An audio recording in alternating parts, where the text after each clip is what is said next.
Bombay stock exchange आणि उच्च न्यायालयासह महत्त्वाच्या ठिकाणांना बॉम्बने उडवून देण्याची धमकी मिळाल्याने सर्वत्र खळबळ उडाली आहे। या पार्श्वभूमीवर विधानसभा अध्यक्ष राहुल नार्वेकर यांनी अभ्यागतांना प्रवेश बंदी केली आहे।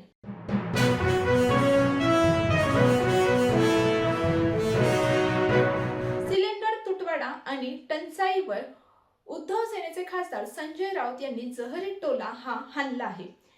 त्यांनी देशात सामान्य नागरिक गॅस दरवाढ आणि तुटवड्याने हैराण झालेले असताना सरकारच्या धोरणाचा चांगला समाचार घेतला आहे। त्यांनी पंतप्रधानांच्या त्या कृतीवर नाराजी व्यक्त केली आहे। फक्त जय श्रीराम सिलेंडर म्हणा, घरपोच सिलेंडर मिळणार, नमो नमो हा मंत्र जपल्यास पेट्रोल आणि डिझेलही दरात येणार, असा चिमटा यावेळेस संजय राऊत यांनी काढला आहे।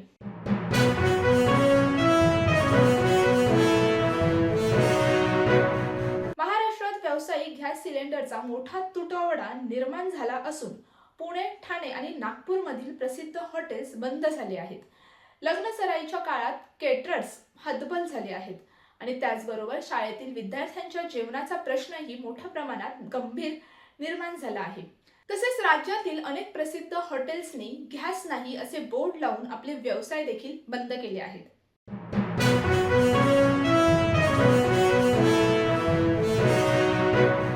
राज्यातील वाहतूक पोलिसांच्या वर्तनाबाबत अनेक तक्रारी समोर आल्यानंतर आता वाहतूक विभागाने महत्त्वाचे पाऊल उचलले आहे। परिवहन मंत्री प्रताप सरनाईक यांनी या प्रकरणात नाराजी व्यक्त केल्यानंतर राज्याचे वाहतूक विभागाचे अप्पर पोलीस महासंचालकांनी सर्व जिल्ह्यातील पोलीस आयुक्त आणि पोलीस अधीक्षकांना परिपत्रक पाठवले आहे। या आदेशानुसार प्रलंबित ई चलान दंड वसूल करताना चालकांवर कोणत्याही प्रकारची जबरदस्ती करू नये, तसेच चालकांकडून अवैधरित्या पैसे मागणे किंवा दडपण आणणे पूर्णपणे चुकीचे असून हे प्रकार टाळावेत असे देखील सांगण्यात आले आहे।